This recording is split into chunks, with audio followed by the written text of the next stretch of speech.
दोस्तों, आज हम लोग चैप्टर 12 की बात करते हैं।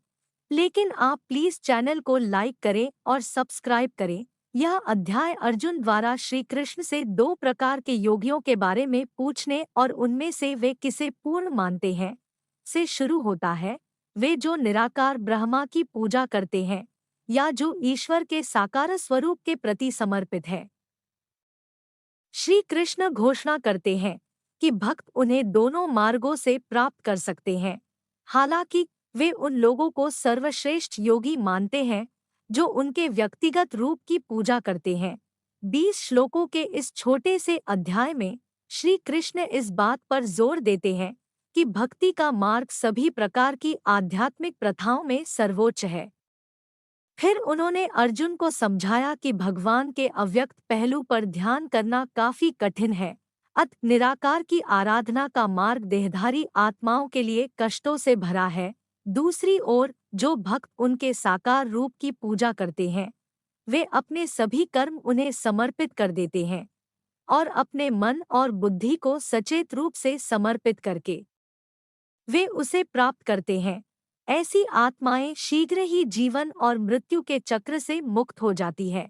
इसलिए श्री कृष्ण अर्जुन से सभी संदेह त्यागने और अपनी बुद्धि को केवल भगवान की प्रेमपूर्ण भक्ति में स्थिर करके समर्पित करने के लिए कहते हैं। श्री कृष्ण कहते हैं कि ईश्वर के प्रति ऐसा प्रेम संघर्षरत आत्माओं में स्वाभाविक रूप से नहीं आता है। भक्ति कोई रहस्यमय उपहार नहीं है जो कोई भी पा सकता है। अर्जुन ने पूछा, जो लोग आपके सगुण स्वरूप के प्रति दृढ़ता से समर्पित हैं और जो निराकार ब्रह्मा की पूजा करते हैं, उनमें से आप किसे योग में अधिक निपुण मानते हैं? भगवान ने कहा, जो लोग अपने मन को मुझ पर स्थिर करते हैं और दृढ़ विश्वास के साथ हमेशा मेरी भक्ति में लगे रहते हैं, मैं उन्हें सर्वश्रेष्ठ योगी मानता। लेकिन जो लोग अपनी इंद्रियों को संयमित करके और हर जगह समचित्त होकर परम सत्य के निराकार पहलू, अविनाशी, अपरिभाषित, अव्यक्त, सर्वव्यापी, अकल्पनीय, अपरिवर्तनशील, शाश्वत और अचल की पूजा करते हैं, समस्त प्राणियों के कल्याण में लगे हुए ऐसे व्यक्ति भी मुझे ही प्राप्त होते हैं। जिनका मन अव्यक्त से जुड़ा हुआ है, उनके लिए बोध का मार्ग कष्टों से भरा है। देहधारी प्राणियों के लिए अव्यक्त की पूजा अत्यंत कठिन है। लेकिन जो लोग अपने सभी कर्म मुझे समर्पित करते हैं, मुझे सर्वोच्च लक्ष्य मानते हैं, मेरी पूजा करते हैं और अनन्य भक्ति के साथ मेरा ध्यान करते हैं, हे पार्थ, मैं उन्हें जन्म और मृत्यु के सागर से तुरंत मुक्त कर देता हूँ, क्योंकि उनकी चेतना मेरे साथ एकजुट है।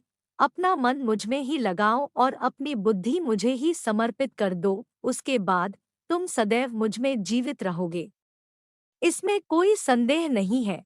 हे अर्जुन, यदि तुम अपने मन को मुझ पर स्थिर रूप से स्थिर करने में असमर्थ हो, तो मन को सांसारिक मामलों से लगातार रोकते हुए भक्तिपूर्वक मेरा स्मरण करने का अभ्यास करो। यदि तुम भक्तिपूर्वक मुझे याद करने का अभ्यास नहीं कर सकते, तो बस मेरे लिए काम करने का प्रयास करो। इस प्रकार मेरी भक्ति करते हुए तुम पूर्णता की अवस्था प्राप्त करोगे। यदि तुम मेरे लिए भक्तिपूर्वक कार्य करने में भी असमर्थ हो, तो अपने कर्मों के फल को त्याग कर स्वयं में स्थित होने का प्रयत्न करो।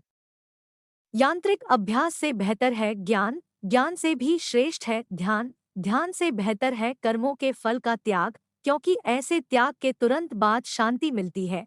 वे भक्त मुझे बहुत प्रिय हैं, जो सभी जीवित प्राणियों के प्रति द्वेष से मुक्त हैं, जो मित्रवत और दयालु हैं।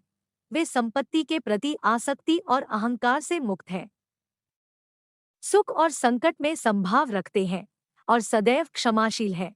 वे सदैव संतुष्ट रहते हैं, मेरे साथ भक्तिपूर्वक जुड़े रहते हैं, संयमी होते हैं, दृढ़ निश्चयी होते हैं और मन तथा बुद्धि से मेरे प्रति समर्पित होते हैं, जो किसी को क्षोभ उत्पन्न नहीं करते और जो किसी से क्षुब्ध नहीं होते, जो सुख दुख में समान है तथा भय और चिंता से मुक्त है। ऐसे मेरे भक्त मुझे बहुत प्रिय हैं।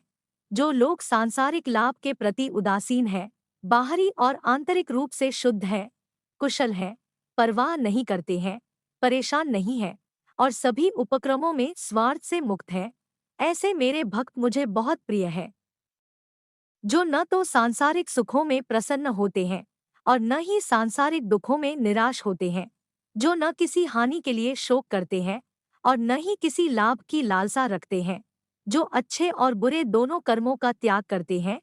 ऐसे भक्ति से परिपूर्ण व्यक्ति मुझे बहुत प्रिय है, जो मित्र और शत्रु के समान है। मान और अपमान, सर्दी और गर्मी, सुख और दुख में संभाव रखते हैं और सभी प्रतिकूल संगति से मुक्त है, जो लोग स्तुति और निंदा को एक समान समझते हैं, जो मौन चिंतन करते हैं, जो कुछ भी मिलता है उसी में संतुष्ट रहते हैं, निवास स्थान की आसक्ति नहीं रखते, जिनकी बुद्धि दृढ़ता से मुझ में स्थिर रहती है और जो मेरे प्रति भक्ति से भरे हुए हैं। ऐसे लोग हैं मुझे बहुत प्रिय, जो लोग यहाँ बताए गए ज्ञान के इस अमृत का सम्मान करते हैं, मुझ पर विश्वास करते हैं और मुझे सर्वोच्च लक्ष्य के रूप में समर्पित और दृढ़ हैं। वे मुझे अत्यधिक प्रिय हैं।